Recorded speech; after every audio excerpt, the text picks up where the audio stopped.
I've been waiting for somebody to actually have some guts to stand here in front of me and say that they wanted to fight me.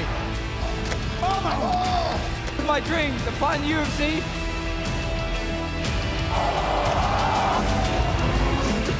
By unanimous decision. Upstairs because now he's got Costa's attention so much. Ooh. Just a scratch.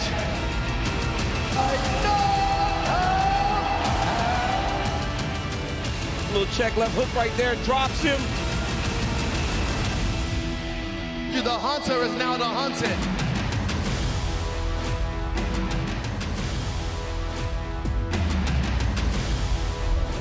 The UFC celebrates 30 years this year, and New Zealand fighters have played a pivotal role in its history. Dylan "The Villain" Andrews was the first ever New Zealander to compete on the Ultimate Fighter series Tough 17, Jon Jones versus Chael Sonnen. Andrews was Team Jon Jones, with the experience eventually giving him a UFC contract. But that's not where the journey started. And as Andrews will soon explain, it was his dreams of becoming an All Black that sparked the warrior spirit within. I was born and raised in Lower Hutt, Wellington. I lived there till I was 22, I think, before I moved to Australia. Had done no previous mixed martial arts training or martial arts training in general. Like pretty much every other Kiwi kid, Polynesian especially. I just played rugby growing up. That was sort of the only sport I did, sort of that and athletics. But that was basically it. It was very routine. There wasn't a lot,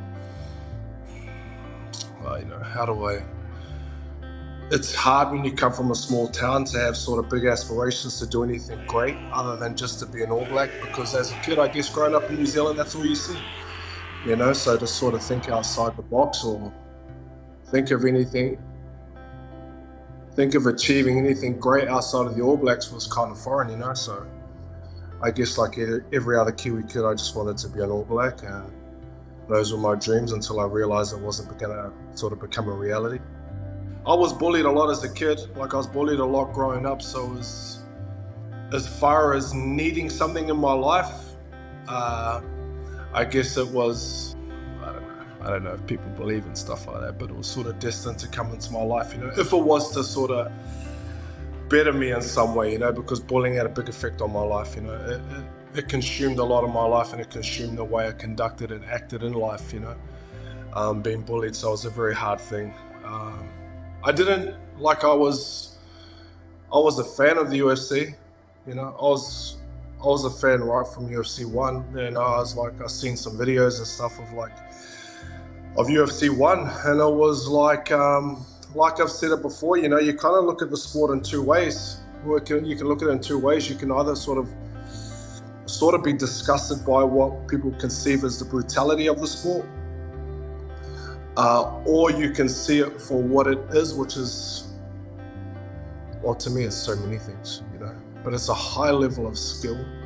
It's a high risk reward sport. It's a single sport, and at its core, it is only one person. We can talk about the team aspect and everything else that goes into it, but you know what? At the end of the day, you're the only one who makes that walk and takes that step into the cage while they lock the door behind you. So the idea of that pressure, the idea of you lose it all or you win it all has always been a big thing for me, because I've always sort of been in the shadows, in a sense of nothing was really expected of me. So the idea that I could have the world watching me at one point in time and I could either fail or I could win appealed to me. Some people don't like that pressure, but I wanted it all. I wanted it. I either wanted to fail in front of the world or I wanted to succeed in front of the world. So that was the appeal for the sport. And also there was a lot of driving factors behind it. Maybe the way I grew up, my life, and how people know the story of how I grew up, or some don't, but it wasn't the most pleasant one, but it is what it is. And bullying played a huge driving factor in when I was competing. So it was, I don't know. I just had a lot of, I don't know how to say it, driving factors behind me competing that maybe the other person might not have. So I had a lot of things going on in the background that was sort of driving me. There's three ways. There's that you can do something with your life. You can either better it, you can carry on being mundane and doing the same thing every day, day in and day out, or you can take the bad path. You know what I mean? Drugs, alcohol, gangs, whatever it was, whatever is a common thing from where we come from back home. It was so normal for me to be this way. And I struggle with giving myself some sort of credit, because to me this is what it was. Why is not everybody taking the right road? Why does everybody not do what I did? Why does everybody not just choose a better life? I don't know it. I don't know why people don't choose a better life. I just knew the life that I had was enough to not make me want it. It was enough of a driving factor that I had to go this way. I had to choose the better path, because if I was good, I just chose to be happy. That's it. I chose to be happy. I wanted to do everything in my life that would make me smile and be happy. Mixed martial arts was an outlet for me. Hence why I'm so passionate about the sport and why I want to pursue it onto more younger people, young men who have lost their direction in life. Dylan Andrews auditioned 4 times for the chance to be on the Ultimate Fighter series, eventually joining the likes of now superstars Kelvin Gastelum and Uriah Hall. But despite a grueling auditioning process, failure was never an option. I didn't actually start training till I was 25. So I started very late, and it wasn't a case. And I used to watch the UFC and I used to be like, oh, how is that guy? How is that guy? How is that guy? Oh, well, he's 30 this, he's 30 that. Okay, so if I'm 25 and that guy's 30, okay, so what do I need to do? Okay, so if I just train twice a day, every day, until I get there, in theory I should take. And I never actually got a timeline. I never actually had that. Okay, I should actually be here then. You know what I mean? So when people ask me, oh, how did you, how did you do it? Or how did you make it? Or like, it must have been. And I said, listen, guys, all you have to do is you have to sacrifice everything. Then it's like, okay, you have to, your family life is gone. Your social life is gone. Your friends are gone. Take everything that is comforting away from you. Take it all away. You can't have it. I'm going to take it away for you. And I'm not going to give it back. You're not getting it back until you make the UFC.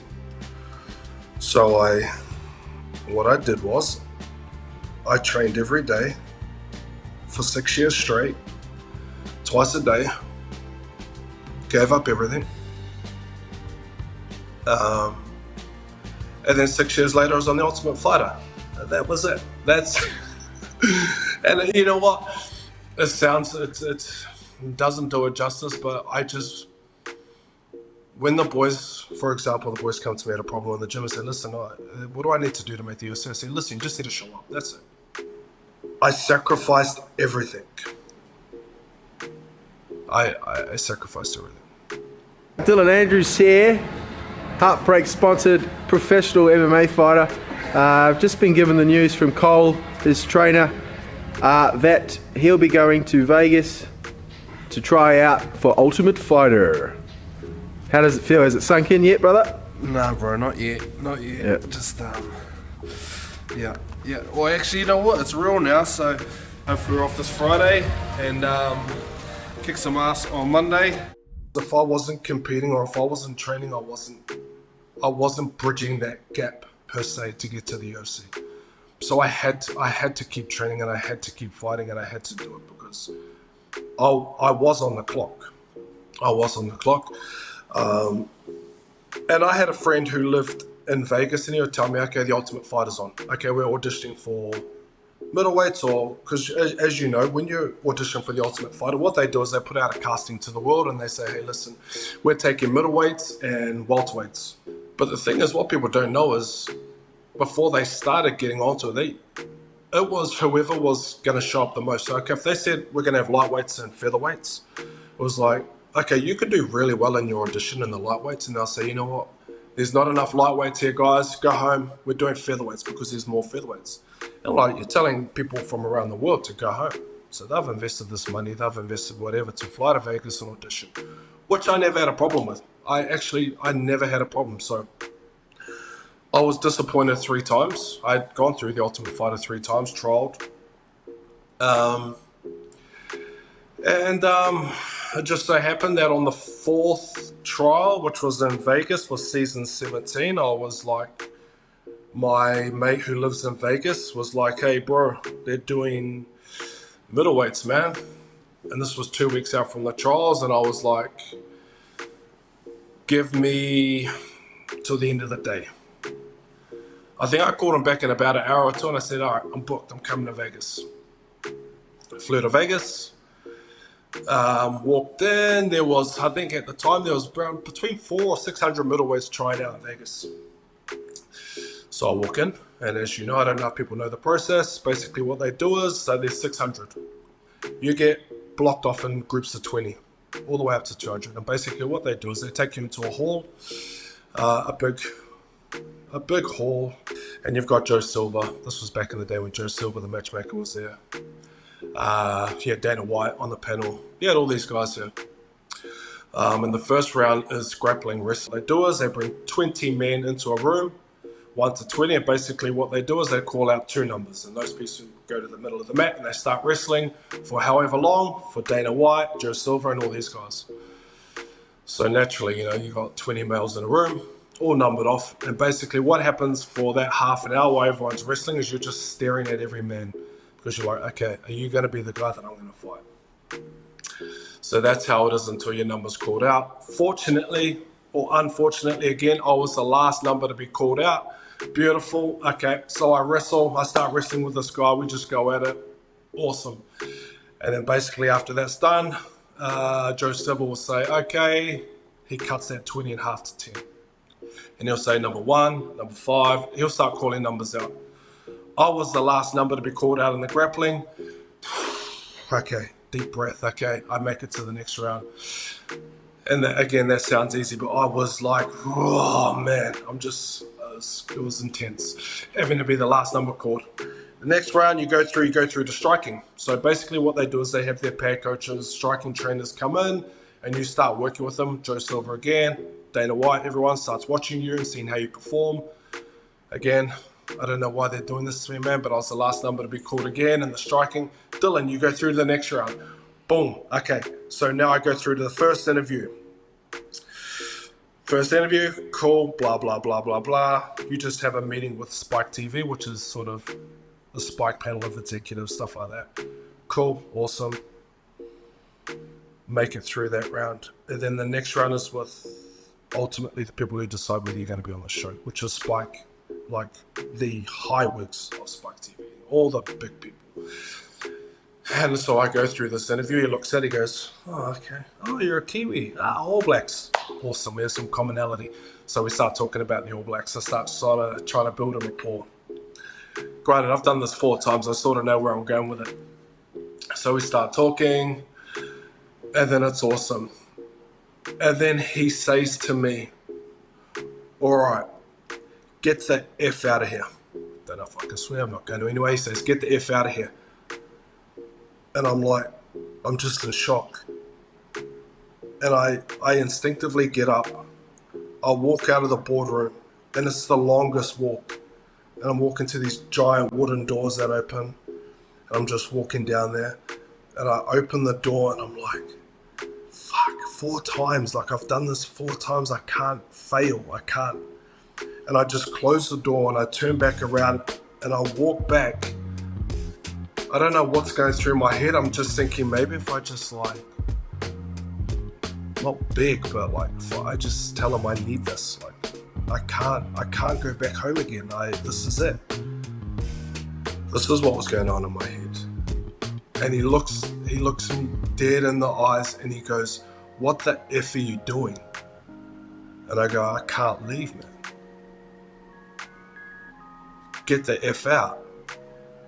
And I'm just like, and it felt like an hour, but he goes, "Get the F out, you're in." And I'm like, I just smiled. I didn't say anything to him. I put my head down, I turned around, I walked. I opened the doors and I walk out and there's just hundreds of people lined up down this corridor. And my mate is what feels like 100 meters down the end. He's just like right down the end in the middle of the crowd. He's just like, and I'm like, I just smile and I just go thumbs up and I put my head down and I just walk past all these middleweights. And I was just like, I can't believe it. I did it. And it was like 6 years of training, sacrifice.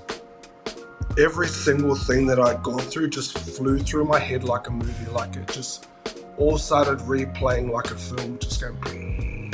And I was like, I can't believe it. And that was it. I'd done it. Well, I thought I was on the show. That's what I thought. And then I was like, okay, now you're going to have to fight to get on the show.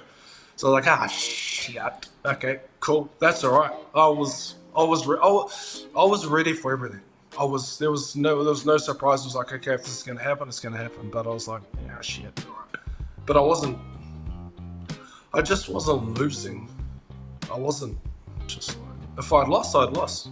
Oh, I wouldn't have known it though, because I'd won. I'd already won, you know? So I was like, okay. So we go, the next day after that is, well, we actually go back home for 4 weeks, I think, and we get to prep.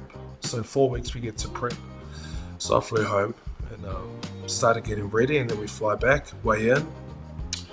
We're all paired up, and well, we get introduced to the coaches first. So we get introduced, and it's like, oh shit, Jon Jones and Charles Sonnen. I was like, man, that's pretty epic. And then we weigh in, and then the next day we fight, and you know, I fight, I get in, and that's it. You know? And then we're on the show, and it was a great season, great fighters, great competition, good fighters. The show was not so much about trash, getting drunk and being idiots and everything else like that, which all past seasons had sort of been based on. I was very happy with the way they ran the show and the way they were doing it. It worked well for me. I loved it. There wasn't a day that went by that I did not love the solitude of being in that house and knowing that what I was doing was making a difference. I was looking around me at other people who are breaking, who are breaking because it's not for everybody. You had to. It's kind of weird. It's, you know what? It's weird in a sense of like just males establishing dominance, which had to be on day one. It felt very primal in the sense of, you know, you think about animals in the wild, and this is just where my head goes and stuff like. And we're not that different. And that house was like that. It was like trying to be the king of the jungle. You had to go in and you had to establish dominance quick, because that would kind of pave the way for your path for that 8 weeks, you know. So it was very much going in there on day one and giving your best performance. Again, I was a Kiwi. Nothing was expected. No one cared. I could have literally left the show and no one would have even noticed, you know, which was, I knew that was the card I'd been dealt. I knew no one had any expectations. I even had my coaches say that after I won my first fight. And it wasn't until I had my fight with probably Luke that they're like, oh shit, okay, maybe this guy can fight, you know. But that wasn't nothing new, that no one was picking me, or that I was sort of an underdog, or no one expected anything from me. That was nothing new. That was my life. My life had prepared me for this moment. And I was fully aware of that. And that was what I was taking in that somebody else didn't have. I knew they didn't have that. Mixed martial arts still plays a vital role in Dylan Andrews' life, as it has offered him some of the most memorable moments of his career. And despite making his own history, he can never look past the role models who helped pave the way. I remember when Jamie first fought, like in Sydney, and I just remember being so proud. Like, we had met each other through passing and stuff like that at events and all that kind of stuff, and I trained with him previously, but I just remember going and just running to the stadium because I didn't want to miss his fight 'cause he was first up, and I remember going in there, and then he was just about to walk out, and Shefu come on. I think he plays Shefu Walker. Back here with the UFC prelims on Fuel TV, there's a live look at James Tahuna. He's won 7 of his last 8.